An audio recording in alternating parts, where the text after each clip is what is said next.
लोकतंत्र में आप सभी को बहुत बहुत स्वागत है। आज हम ह्यूमन राइट्स प्रोटेक्शन एसोसिएशन के हेडक्वार्टर्स 40 नंबर मेकलोड स्ट्रीट कलकत्ता 17 में हैं। आज न्यूज़ लोकतंत्र के सभी दर्शकों के लिए हम एक जाने माने शख्सियत जनाब सामीम आमिद साहब, जो कि ह्यूमन राइट प्रोटेक्शन एसोसिएशन के नेशनल प्रेसिडेंट और इंटरनेशनल कन्वीनर भी हैं, उनके साथ रूबरू कराने जा रहे हैं। जनाब सामीम आमिद साहब ने करीब करीब 20 सालों से इंसानियत यानी मानवता के लिए तरह तरह के काम किए हैं, मगर हम आज उनसे दूसरा कुछ विषय में बात करने जा रहे हैं। जैसे कि आप सब जानते हैं, हिंदुस्तान का आज़ादी के लड़ाई में कितने सारे लोग लड़ाई किए और शहीद भी हुए हैं, पर आज भी देश में उनका सही तरह का मर्यादा नहीं मिलती है। बर्धमान का खंडकोस गांव में आज़ादी के सैनिक एक ऐसे महामानव का जन्म हुआ था जिनका नाम थे बटुकेश्वर दत्त, जो कि शहीद भगत सिंह के साथ मिलकर 8 अप्रैल 1929 को सेंट्रल लेजिस्लेटिव असेंबली में बम विस्फोट किए और अरेस्ट भी हुए थे। खंडकोस गांव में उनका घर कुछ साल पहले भी एक खंडहर की तरह लगता था, जो अभी एक प्लेस ऑफ हेरिटेज कहा जाता है, और उसके लिए जनाब सामीम आमिद साहब का काफ़ी संघर्ष करना पड़ा। हम अभी उनका मुंह से सुनना चाहेंगे कि इंसानियत या मानवता का काम छोड़ के क्यों उनको आज़ादी के सैनिक बटुकेश्वर दत्त के लिए इतना संघर्ष करना पड़ा। तो जनाब सामीम आमिद साहब जी, यदि आप इस सिलसिले में न्यूज़ लोकतंत्र के सभी दर्शकों के लिए कुछ बताएं, आप बटुकेश्वर दत्त के लिए किस तरह का लड़ाई की। नमस्कार। न्यूज़ लोकतंत्र के तमाम दर्शकों को मेरा नमस्कार। और जो आज कोरोना की वजह से पूरा देश पूरा दुनिया जो है आज परेशान है। आप लोगों से ही अपील है कि आप लोग जो है कोरोना को सीरियस लें और उसे निपटने के लिए अपने आप को देह का दूरी बनाए रखें और गेट टुगेदर वगैरह से बचें।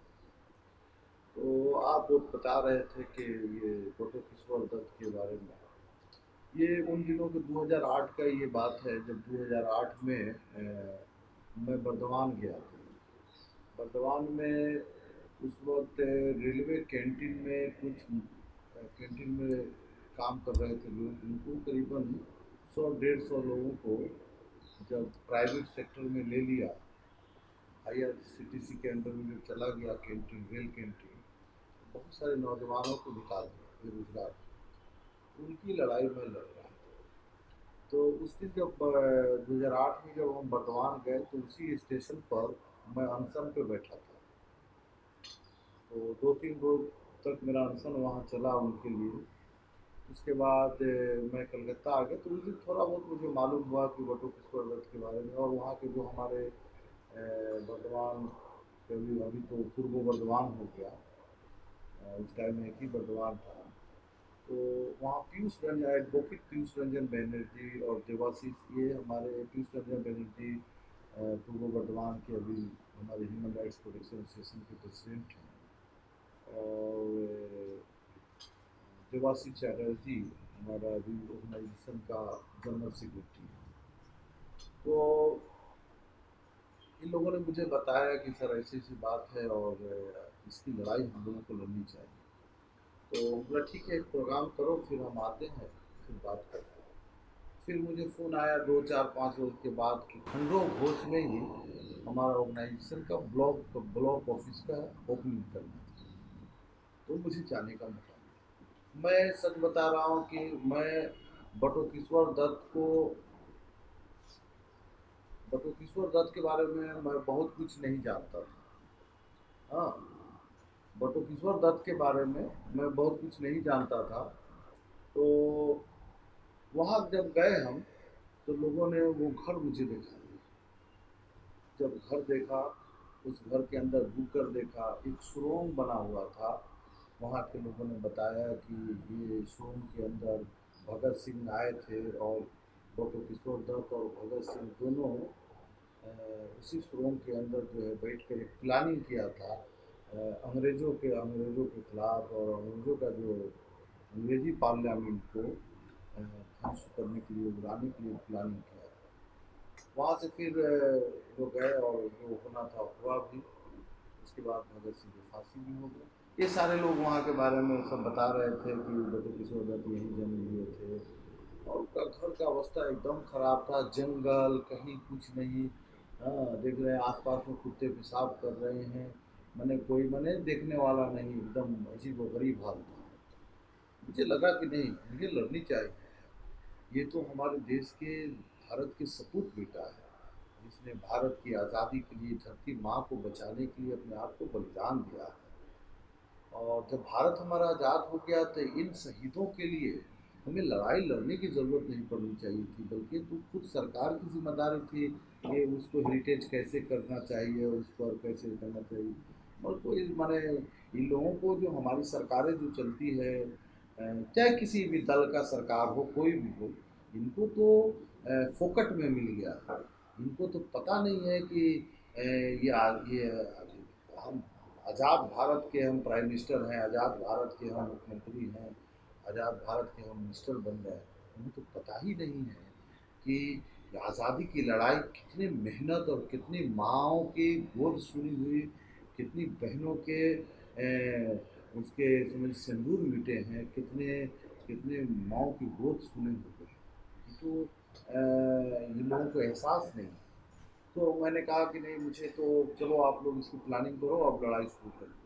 तो मैंने इसका, हम लोग इसके लिए कई बार अनशन पे बैठना पड़ा, धरना, प्रोटेस्ट शुरू हुआ। डीएम को, सरकार को, स्टेट गवर्नमेंट, सेंट्रल गवर्नमेंट, सबको हम लोगों ने चिट्ठी पत्री शुरू किया, और मीडिया ने भी बड़ा मदद किया उस ज़माने में। तो लड़ाई लड़ाई हालांकि अभी की लड़ाई ख़त्म नहीं हुई, अभी भी जारी है। बहुत लंबी लड़ाई के बाद करीबन हमको लगता है कि पीयूष रंजन बैनर्जी और देवाशीष और इंटायर ह्यूमन राइट्स की पूरी टीम रात और दिन एक कर दिया इस लड़ाई के लिए। और लड़ते लड़ते लास्ट में 80 लाख रुपया सरकार ने उसको हेरिटेज घोषित किया, और 80 लाख रुपया सेंक्शन किया, पास किया। 80 लाख जब पास किया, तो सरकार की गाइडलाइन आई कि वहाँ की एक कमेटी बनेगी जिसके चेयरमैन डीएम होंगे। तो डीएम साहब जो है उसके उसके चेयरमैन बने, और हमारे ऑर्गेनाइजेशन के 5-6 सदस्यों को लेकर एक कमेटी बनी उसका देखभाल की। तो अभी अभी इस पोजीशन पे है कि बटू किशोर दत्त की जो लड़ाई है, वो लड़ाई हम लोगों ने अभी जारी रखा है।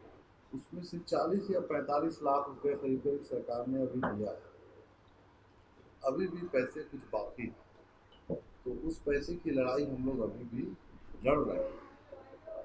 और मेला भी अब वहाँ लगने लगा है। अब वहाँ के आसपास के लोगों के अंदर भी, जो नहीं जानते थे, आम पीपल नहीं जान रहे थे, जो हिस्ट्री नहीं पढ़े हैं, हिंदुस्तान की तारीख से के बारे में, हिस्ट्री के बारे में नहीं जानते हैं, बहुत सारे ऐसे हमारे देश के जवान जो ऐसे शहीद हुए हैं आज़ादी की लड़ाई में, जिसके बारे में 80% लोग नहीं जानते।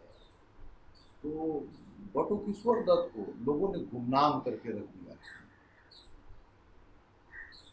मुझे बड़ा अफसोस इस बात का हुआ कि हमारे जो बंगाल का कल्चर ऐसा नहीं था कि एक आज़ादी की लड़ाई लड़ने वाले को आप गुमनाम कर देंगे। इसके लिए हमारे बंगाली बहुत सारे न्यूज़पेपर्स हैं, बहुत सारे अखबार हैं, टीवी हैं, किसी ने उस बटू किशोर दत्त की हिस्ट्री को किसी ने उसको पब्लिक के बीच उसको लाया नहीं, कोई अखबारों में इसकी स्टोरी नहीं किया।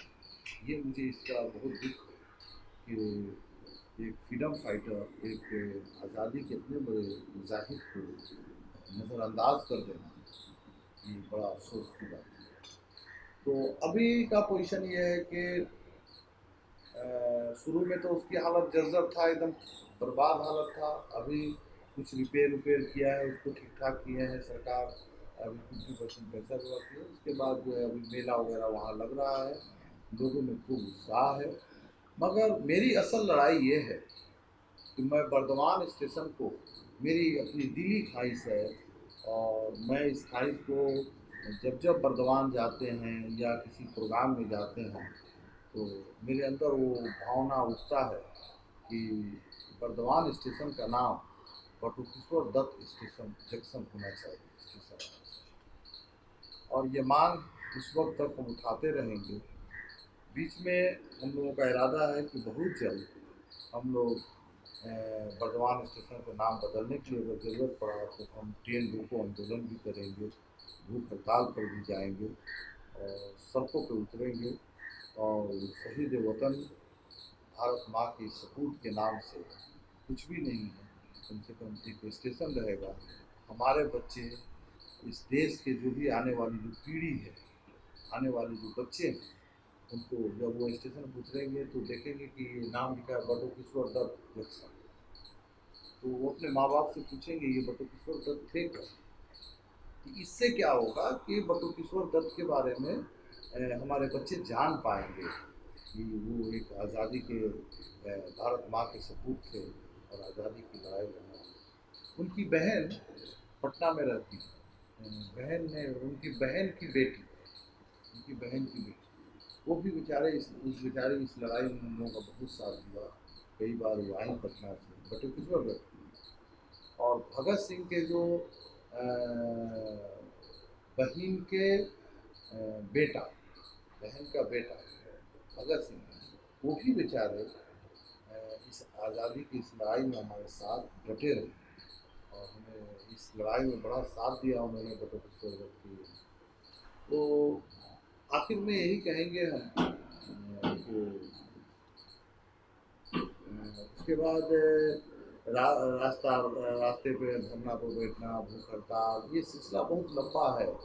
और ये सफ़र जो है आप समझ सकते हैं कि जो मैं आज 5 मिनट में आपको बातें बता रहा हूँ, ये 5 मिनट की लड़ाई नहीं है। ये लड़ाई 2008 से लेके अभी भी हमको कंप्लीट लड़ाई नहीं मान सकते, इसलिए कि अभी भी पैसा बाकी है। और सरकार को शर्म आनी चाहिए, हमारे केंद्र सरकार को या कोई भी सरकार, शर्म आना चाहिए कि बटुकेश्वर दत्त की जन्मभूमि को बचाने के लिए हमें भूख हड़ताल पर बैठना पड़े। और आज 2008 से लेके आज अभी 2019 चल रहा है, सोच सकते हैं कितने बरस हो गए। तो ये जब तक 80 लाख नहीं मिला था तो उस दौरान तो हम लोगों ने बहुत लंबी इस तरह में लड़ाई लड़ा। हमें उम्मीद है कि इस लड़ाई को और मजबूती से फिर हम उठाएंगे और इस देश के सपूत बेटे का नाम जब तक भारत रहेगा, जब तक हमारा देश रहेगा, तब तक बटुकेश्वर दत्त का नाम रहेगा। ऐसा हमें कुछ करने का सपना है, सोचा है। बस लोकतंत्र टीवी के माध्यम से इतना अपील करना चाहेंगे तमाम बंगाल वासियों को, साथ ही साथ देशवासियों को, देश के नेताओं को, हमारे देश के प्राइम मिनिस्टर हों, हमारे राज्य के मुख्यमंत्री ममता बनर्जी हों, ये तमाम लोगों से हम अपील करना चाहेंगे कि बटुकेश्वर दत्त की मत सोचिए, उनके जन्म स्थल को और बेहतर बनाइए और हमारी ये जो लड़ाई है बर्दवान स्टेशन को बटुकेश्वर दत्त स्टेशन बनाने में हमारी मदद करिए। जय। आपको बहुत बहुत धन्यवाद। और आप बटुकेश्वर दत्त के लिए जो संघर्ष आपका जारी है इसके लिए बहुत बहुत शुभकामनाएं। आपने जनाब सामी मामे साहब के अपना मुंह से उनका संघर्ष के बारे में अनसुनी जो कहानी थी आपने सुना। हम उम्मीद करते हैं कि न्यूज़ लोकतंत्र इस तरह ऐसे जाने माने हस्तियों के साथ आपको रूबरू कराते रहेंगे। देखते रहिए न्यूज़ लोकतंत्र। जी धन्यवाद।